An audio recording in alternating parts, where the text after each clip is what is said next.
So I want to talk about a concept today that's definitely helped me out throughout the years, and it's basically something. It kind of revolves around champions mentality, and I guess now I know I get really repetitive in saying this, and I hope I don't get annoying in trying to formulate everything. That's just the way my brain works. I've always been very in the way I try to word things, it always comes out really formulated for whatever the reason. So this is basically the mentality of second meaning nothing. It's kind of the basis of this topic. I get very inspired by watching guys that are pretty straightforward on how they live their life. And one of my influential, as far as mindset goes, is watching a bodybuilder named Piana on YouTube.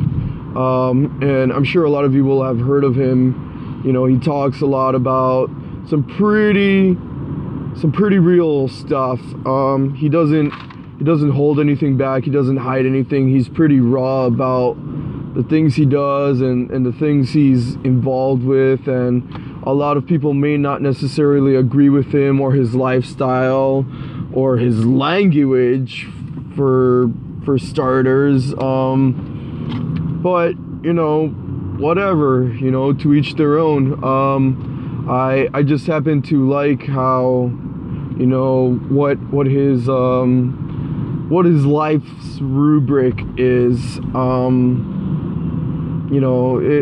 A lot of it may come off as cheesy or whatever, but it's a matter of what the concept is behind his overall theme. And one of the things he talked about in his first videos is,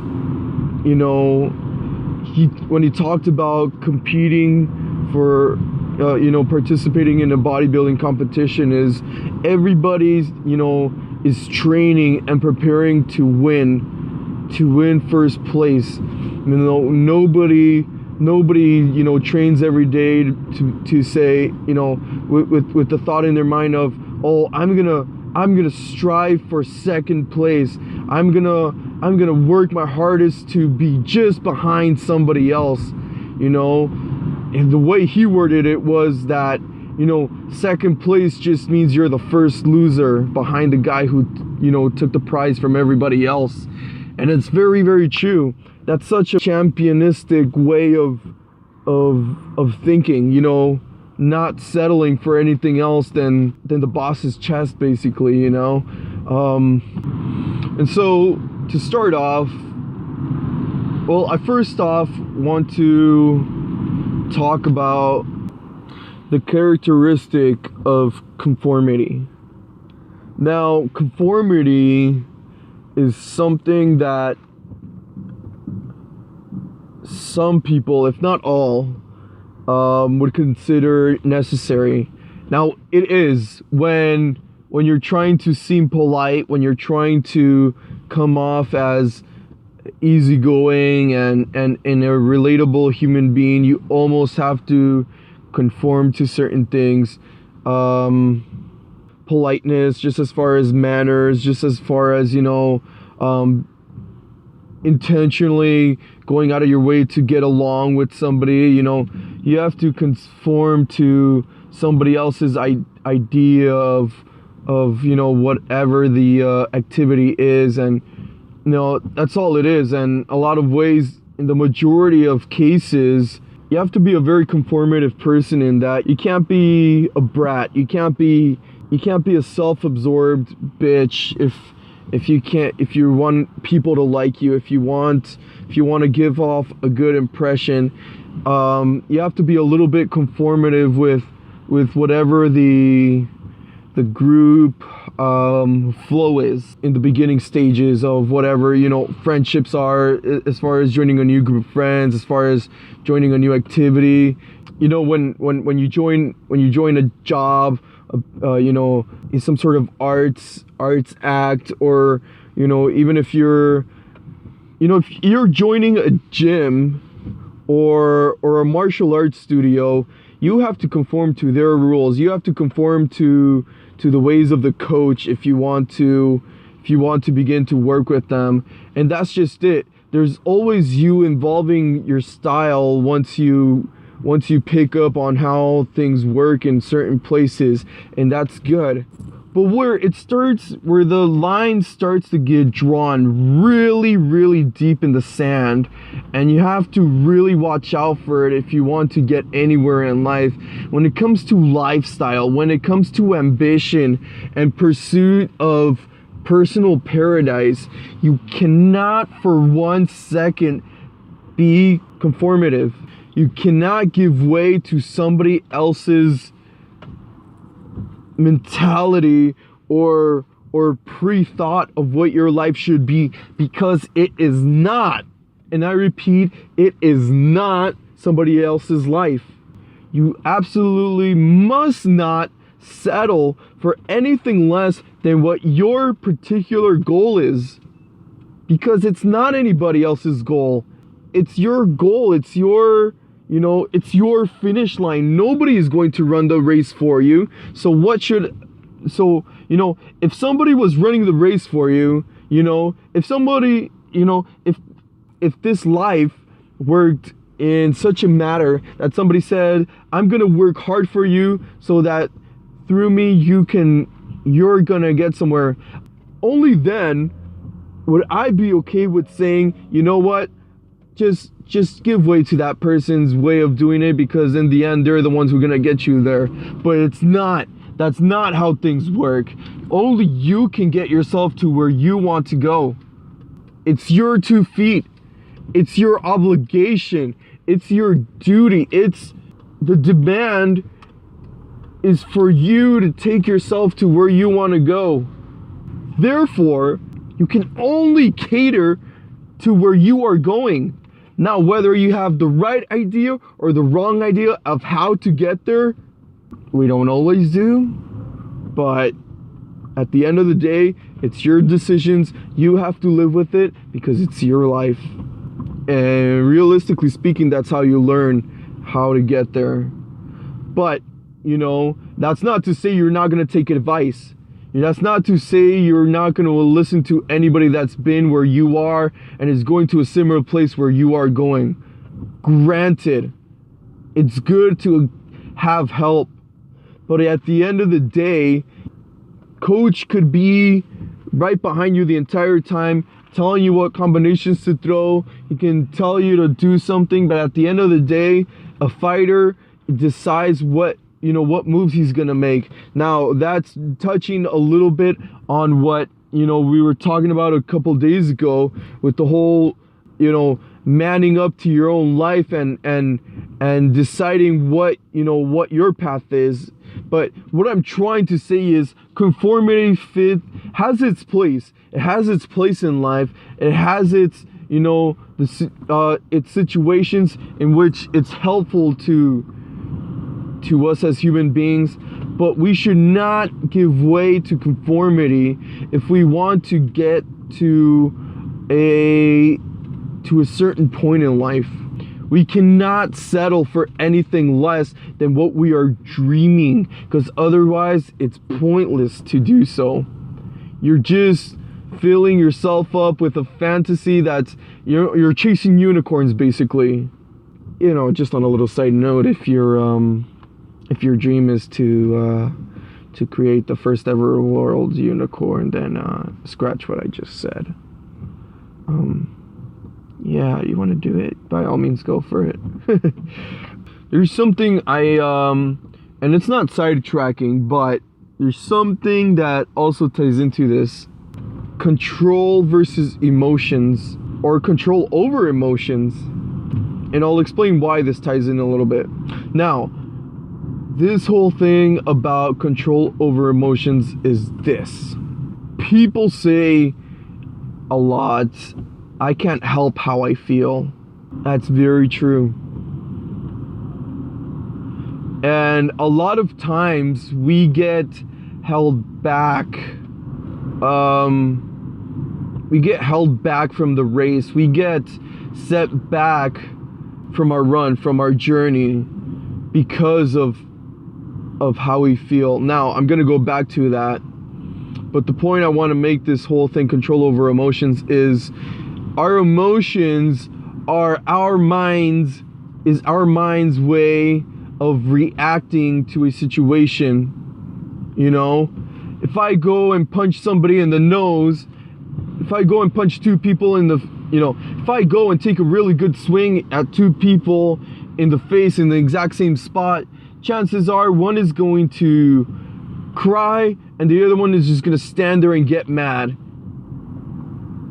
And chances are that if I go and pick a third person and hit them in the face, they're going to stand there and they're going to laugh at me right before taking a nice little roundhouse to my temple and knocking me the fuck out for attempting that in the first place. You know what I mean? Everybody has different feelings. Now, that being said, we cannot control how we feel. However, we can control what we do about those feelings. You know? We can control how some people make us feel. Like, you can have a crush on the worst person on this world. You can, you know, there could be someone there that's you know, that's rude, that's a bitch, that's a complete asshole, you know, that's NBA, natural born asshole. And we just can't help how, you know, having a little crush on them for whatever the reason. But you have the power to control, you know, what you do about it.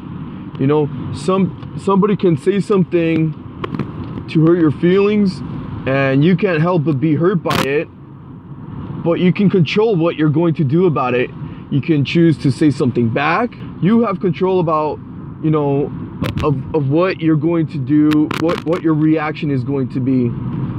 There is a biblical verse that basically, a version of it says, we were not given spirit of cowardice and of weakness, but however we were given bravery and the ability of self-dominance.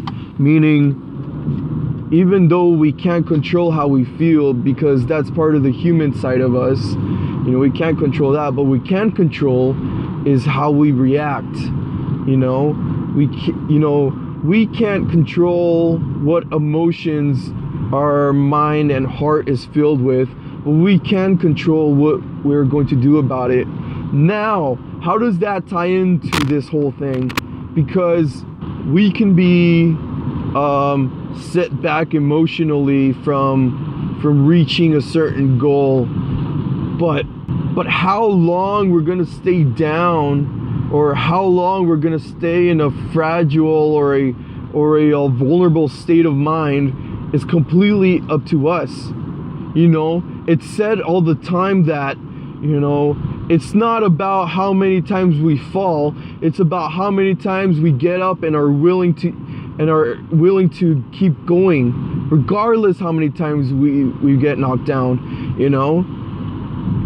And that's so true. That's exactly what this is saying. You know, if you put it in that context, then yeah, absolutely. Now entering a little more directly into what this topic is, I wanna share with you guys a really cool quote that I saw in a movie.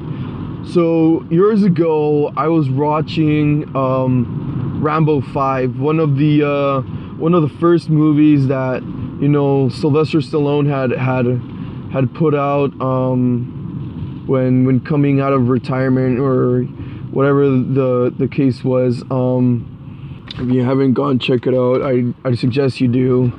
Basically, he had dropped off Rambo was just a boat driver, and he had dropped off a group of mercenaries that were hired to go rescue a group of missionary Christians that were captured in the jungles of South Africa somewhere. And basically he had caught up to the mercenaries once they were in a little bit of trouble, and he rescued them. And one of the mercenaries wasn't willing to go on with the mission anymore, because he thought that he saw that it was a little more difficult than they were originally intending, and he's like, oh, fuck this, I'm not doing this anymore, this is suicide, yada yada yada. And so fucking Rambo, or Sylvester Stallone, basically grabs him by the shirt, pins him up against the tree, and says, there's not a single one of us that doesn't have something better to do right now, or somewhere better to be. But this is what we do. This is who we are. Now listen to this part. He looks at him in the eye, and he says in a very deep, very serious, almost snarling type voice, he goes, we either die for something or we live for nothing. Meaning, buddy, if you weren't willing, if you didn't have in your mind that you were gonna go full balls to the wall, all out, completely just all out, like if you entered the race thinking that every so often you were gonna look back to, then you're in the wrong spot. You're in the wrong line of work. You highly underestimated the race, and you should just give up now. And that's basically what this life is about. What are you trying to reach in life? Regardless of what the answer to that question is, you have to recognize the actual endeavor, what the actual calling is, and then realize that you're not gonna get it if you're thinking too much about what, how much more do you have to go, and B, you're looking back, even if you're just checking to see how far you've come. Now, it's good to recognize that when trying to encourage yourself, but looking back too much can seriously be your downfall. Rich Piana, I'm gonna go back to him because a lot of the things he says is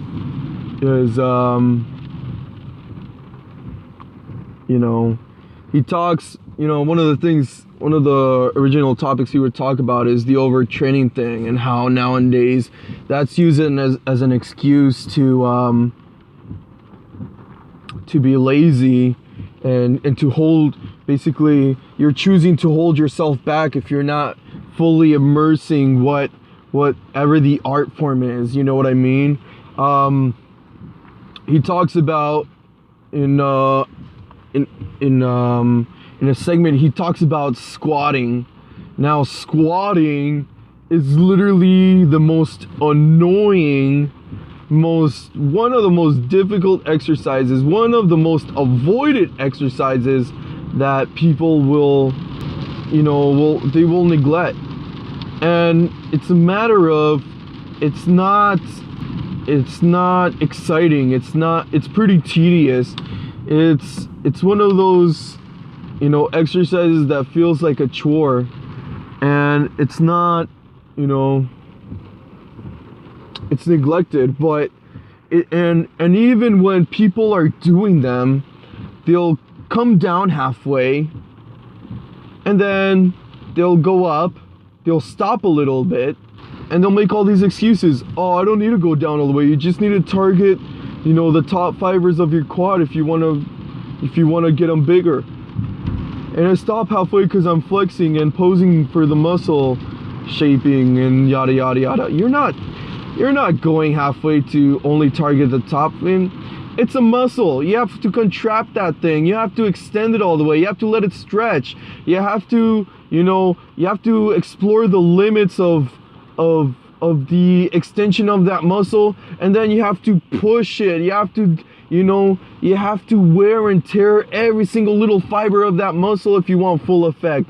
You have to not stop at the top. You have to just go to the, you have to, keep that muscle flexed fully all the way, even controlling the negative. You don't just fucking let your legs drop. You have to, if you let your legs drop, that shit's gonna come down and pop your knees right out. There's all these little things. And what he's basically saying, why are you just putting partial effort into it? You want those babies to pop. You want those, you want to see full results. You want to see the full shebang of what the reward is for doing that exercise.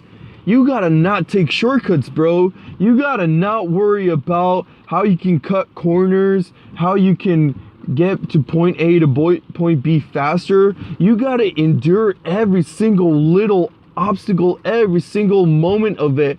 You have to really juice it out. You have to really milk the moment. You can't be afraid of the little challenges here and there. You have to embrace it and really tackle every single little millimeter of whatever the challenge is. That's like saying you're gonna go to work, you're gonna take a day off every single week and expect a full-blown paycheck by the end of the term. It's just not gonna happen. Because all of a sudden you're going to start noticing that certain bills aren't getting paid. You're falling behind. You're not saving up enough to fucking go on your vacation.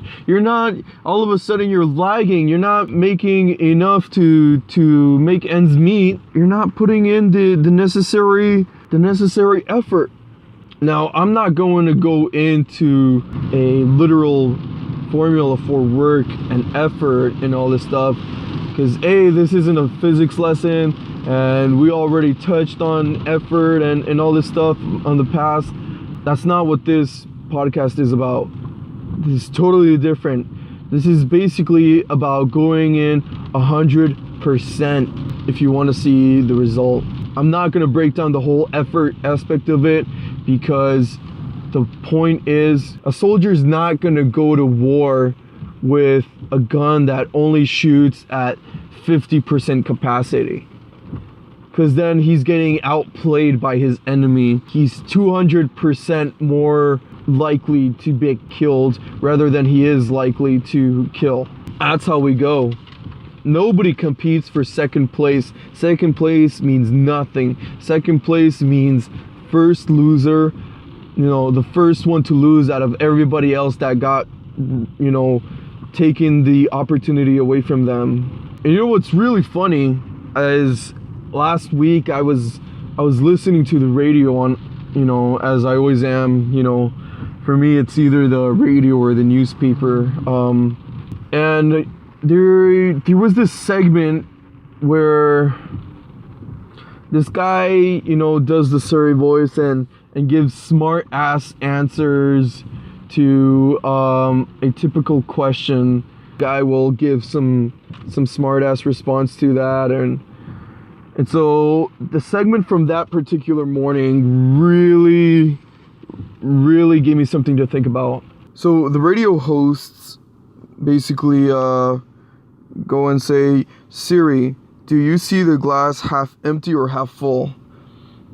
And basically, quote unquote, Siri responds, I don't waste my time with that half empty, half full optimism bullshit. The real question is, what is in the glass and how do I get more of it? Half empty? If it's half empty, let me chug this bad boy down and find the quickest route to the bar so that the damn thing is full again. Why do we have to settle for it being half full? You know what I mean? Why do we have to look at the bright side of things in this sense of why are we conforming to just trying to make it seem better when it's half full? What she's trying to say is that it's not okay. I'm not going to see the bright side to it. I'm going to make sure it's fucking golden. I'm not going to settle for a dark shade of gray. I'm going to make sure the fucking thing is black. you know, the dot is black, the line is solid and black and thick, you know, I'm gonna set the standard fucking high so that it's damn near impossible to be reached. You know, that's really what it comes down to. It's not okay. I'm not gonna take the option of settling for anything less than what it could be. You know, it really struck a note with me when it's, you know, that last little part about if it's half full, then I'll fucking chug this fucking damn thing down, and then I'll figure out a way to make the glass full, you know. And if it goes down a little bit, then fucking top me right up, because I'm not okay with it even remotely being down, not even a little bit. So what's she saying basically? Why are you going halfsies with this shit? Why are you hoping that halfway means something to you? Why are you wasting your time thinking about, you know, gambling on whether you're going to make it or not based on whatever small portion there is on a behalf? What I get from the whole Siri response is this: it is not okay to gamble what the outcome might be based on, you know, partial effort that's been put in thus far. And just because up till now you haven't taken something seriously, even though you want it really badly, and I'm definitely very guilty of that same problem or that same deficiency character-wise, why conform yourself to that and then start gambling in your mind whether or not you're going to be able to make it with just that? Fuck that shit. Go all in effort-wise, and be rest assured that even if you're not 100% sure, you're that much closer to securing your spot in the finish line, to securing your number one spot, because there is only one number one spot. There's a reason why it's called a number one spot. It was pretty funny to hear, to think that someone who's trying to be a smart ass and responded that, you know, referring to booze and liquor drinking, and you know, and it's when you think about a coach trying to train an athlete and you have those off days when your body's just not responding. You know, a lot of you go to the gym and work out, and you have those shitty days when it's rainy outside, or sometimes that your day hasn't even all been there, but you decide to go to the gym anyways, and you're putting a little bit of effort into the gym, and it's not really that you're not trying, it's just a matter of your body's not responding because your mind is just not there. When you go and say that stuff to a coach, every single time he's going to expect you to put 110%, because that's the only way you're going to be able to move ahead. And no matter how many times you look at him and there's tears in your eyes and there's a little bit of wobble in your throat, and you say, "I'm trying, coach. Fuck you. You can do better, so I want you to do better. I know you can, so do it now." That's what it's about. I have this talk with my wife all the time, and I'm really gonna try and word it carefully because I don't want to sound like some pompous fucking narcissistic asshole. And really hear me out for a sec, because I don't want this to come off as sexist by any means. And I'm not even gonna say just women, but mainly women.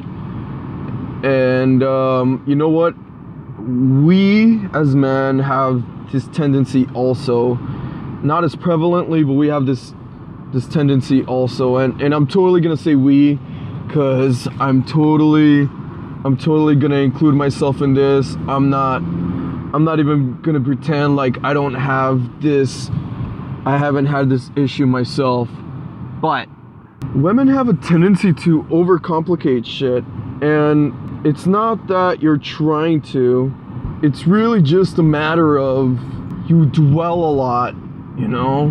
When you're faced with a hurdle, when you're faced with a challenge, when you're faced with an obstacle, you know, there's something to be said about being careful. Granted, absolutely, we have to be careful. We have to be cautious of our surroundings and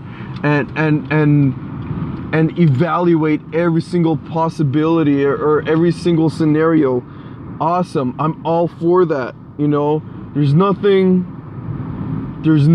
bad I'm going to say about someone being analytic at all. But let's be real here. You guys have a tendency to overcomplicate shit, and it's not a matter of you guys mean to, you know, take too much time on something.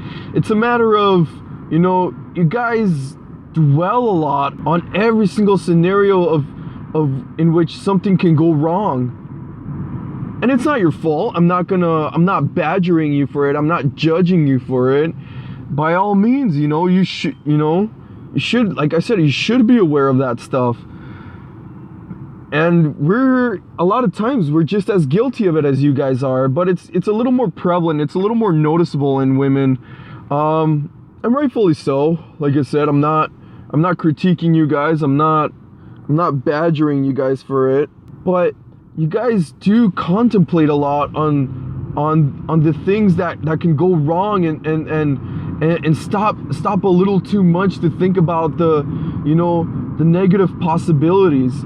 Unfortunately, the end result of that is, unfortunately, you guys stay stuck, stay mudded in one place forever. You know, you guys can never move forward fast enough, or can never keep up with the journey, because you guys stay stuck, stay embedded in one spot. And it's all just because you're taking way too long, you're investing way too much thought and time into analyzing what steps you should take before you even take it. You know what? Sometimes you gotta stop thinking about all the things that can go wrong. Start thinking about what's ahead. Start thinking about what can go right. Instead of focusing, you know, how big the drop is, you know, when there's a cliff that you have to jump, when there's an obstacle that you have to get over, stop thinking about how badly the fall is gonna be if you fail. Stop thinking about how deep, how far down the drop is if you don't make the jump. You know, start thinking about the possibility of what awaits you. Start thinking about the, you know, how far in the journey you're gonna get when you do cross it over. You know what I mean? And that's really what the champion's mentality is all about. You know, when you don't stay stuck in one place because you're dwelling on the things that can go wrong. It's about moving forward, because you know, instead of focusing on the thing that can go wrong, start thinking about what's gonna go right, how it's gonna go right, instead of avoiding the jump long enough to determine all the things that can possibly hinder you. You just gotta go for it. You gotta start thinking of what's ahead. You know, you gotta think about the big picture and realize what's ahead of you. When you talk about the champion's mentality, you know, years ago, I heard a really cool sermon. Now, I'm not going to elaborate a whole lot on this particular sermon, because it's a little more religiously focused than I'm a little bit comfortable with, but I really liked a lot of the points that the dude brought out. The whole thing was based around a warrior's mentality, and he brought a couple points up. First one being, you know, he made reference to a scripture where, a biblical scripture where the excerpt talked about the armory. The scripture itself names out a lot of that, you know, the armory, and it goes piece by piece, and it makes parallels, connecting it metaphorically to spiritual armament for being a successful warrior, and this and this and that. And basically he spoke on the chest plate, you know, the chest piece. He spoke on the shoulder plates. It spoke on the you know, the weapons, the weaponry, the sword, the shield, the helmet, you know, even the shoes, you know, the whatever, the holsters, you know, the sword holster, you know, all this bunch of stuff. And the thing he brought up just towards the end was that the scripture itself, the biblical verse itself, does not speak on any backplate or any sort of guard, the rear side of you. And it does that very specifically because a warrior should not be concerned with what's going on behind him, because he should not a real warrior should not ever be concerned with retrieving or with turning his back or turning his back or worried about, should ever be concerned with the thought of walking away at some point. Therefore, he has no need for any protection on his backside. And that struck very powerfully with me, because it's true. When you're set on a goal or on a mission, you should never, in your mind, unless you are prepared to fail, unless in your mind you are considering failing, you are considering the possibility of failure, which is inevitably gonna lead you to it, then you're never gonna, in which case you will never get anywhere, because there's so many others that have that thought doesn't even strike their mind, doesn't even tickle their thoughts in the slightest.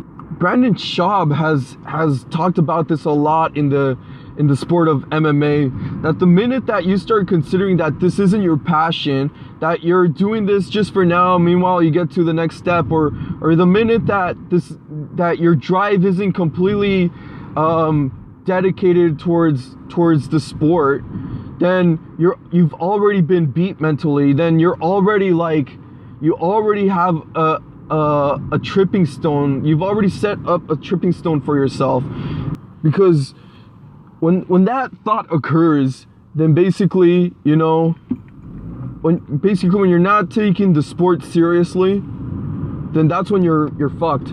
You're in real trouble. Because the guy on the other side of the cage from you is basically, he's out to hurt you in order to get to the next level.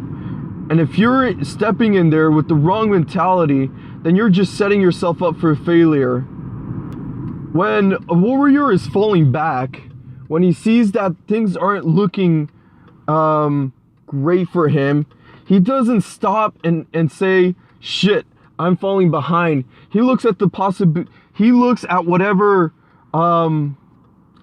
his time frame is, and look at the possibility of him advancing forward. If we're comparing that to a championship-oriented athlete, someone with a champion's mindset doesn't stop to think about, oh shit, there's only 10 minutes left in the clock, and I'm this far behind my opponent. I'm fucked. I should just give up.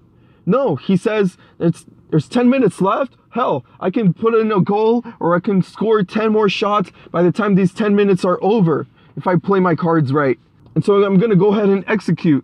A really good example was last year's NBA championship game. On game 7 of last year, fucking Golden State versus Cleveland. I'm not gonna give LeBron James total praise for that, because, you know, it was a team effort, but you can really see where he stepped up, and, you know, they were falling about 6 points behind, and within 2 minutes time he was able to catch up, plus get 3 points ahead, you know. And that's a total you know. And even after taking a really crazy fall in which he landed on top of his wrist, and it looked like he had hurt himself pretty bad, he still went ahead and was able to get that win for Cleveland. And that tells you something right there. It's not about, you know, standing there and conforming yourself. Like, you know, an athlete that's out to win doesn't look at the clock and say, well, I only have, you know, X amount of minutes. I only have to do just good enough to, you know, make it through the round. And even if you know, you're a few points behind, he doesn't say, well, as long as I don't lose by that bad, you know, where I'm at is a pretty good spot. At least I won't look as bad.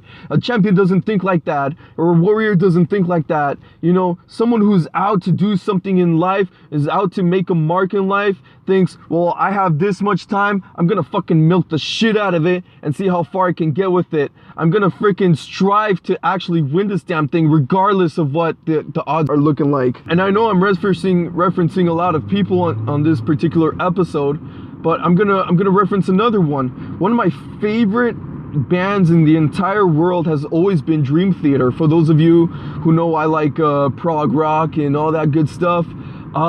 Dream Theater, I was not that long watching the documentary for their 20th anniversary tour, and they had gone back to the college they had all met at, Berklee's Institute of Music in New York. Basically, they had gone back and revisited the place of their origins and all this stuff. And one of my all-time favorite guitarists, John Petrucci, said something along the lines of, kids nowadays are having the perfect attitude, the attitude that really allowed for us to get somewhere. It was the attitude of them coming up to them and saying, you know, this, you know, you guys inspired me, and you know, it's because of you that, you know, that now this is what I want to do for the rest of my life. Music is where I want to be. I'm not, you know, I can't see myself doing anything else for the rest of my life, etc., etc. You know, all the emotional encouragements that these kids were receiving through these guys. And you know, even Dave Grohl, when Nirvana was being inducted into the Rock and Roll Hall of Fame, Dave Grohl said something really cool at the end of his speech. You know, when a kid goes into his bedroom and he sees a poster of his favorite artist, he shouldn't look at the poster and say, fuck, I'm never gonna do that. He should say, fuck, I'm going to do that. You know, kids shouldn't be discouraged by their artists because they're such a big personality. They should be inspired. You know, they should look at a trademark and be like, that's the benchmark, or that's the bar that's been set. I'm gonna cross it and surpass it. That's the mentality that's gonna get you somewhere. You know, that's the kind of stubbornness, that's the kind of influence, you know, your heroes should be creating for you. And that should only be like a reference point. You should be looking their success as a set bar and strive to reach that bar and surpass it. That's what a champion's mindset is. That's what a warrior's mindset is. Only like that are you going to be able to really, you know, dreams they can either be fantasy or they can be a foresight into the future, and it's up to you whether you're gonna shoot for it. Because really, that's the secret. You have a map out, you have a vision of what you're going to do. There's something to be said about the work and the time and the energy that you have to invest into something in order to master your craft and be able to reach your potential, yada yada yada. Granted. And that's been touched on other podcasts, and I've totally touched on that, and I'm going to continue touching on that. Great. But what I'm saying is that's only a piece of it. A big piece of it, if not a majority of the biggest piece of the puzzle is having the conquering mindset. You conquer the obstacles of life. You conquer the obstacle of proving everybody wrong that are telling you you're not going to be able to do it because the journey is really, really hard, and chances are you're not going to do it. Well, fuck you. Fuck all of them. You're going to do it. I'm going to do it. That's the kind of mentality that's going to get you somewhere, you know, because that's the formula. Some could make the argument that I haven't gotten very far, But to hell with you, to hell with everybody. You know, I've gotten way further with a lot of my crafts that people would have never even pictured me being in, especially with some of the holdbacks that I've had because of my upbringing. You know what? I've had a lot of success in some of the ventures that I've dove into. And it's really been because I have followed that formula. You know, sometimes far out of my conscious mind, you know, that's really been the trick. You know, you make a goal and you make a plan and you invest time, work, and energy into it. And that's all good and well. But unless you have that mindset, none of those things are going to matter, because you can put in time and energy and you're going to become weary. You have an idea, but eventually you'll become dull to it, because you know it's you know you haven't put, you know, you're not stubborn, you get bored of it, or you know it fades on you, yeah, etc., etc. A champion's energy will keep shooting until you reach it. That's what it is. When you have a mindset and you have the balls and the audacity and the nerve to just go for it, that's where it all stems from. So that being said, be stubborn, be a warrior, be a champion, be what it takes to reach whatever it is you're trying to reach. Whether it's something small as making a certain day successful, or it's making your career or your future or your dream or your artistic, athletic ambition successful. It's all mental, man. Well, I wouldn't say it's all mental, but a vast majority of it is mental. You know, you can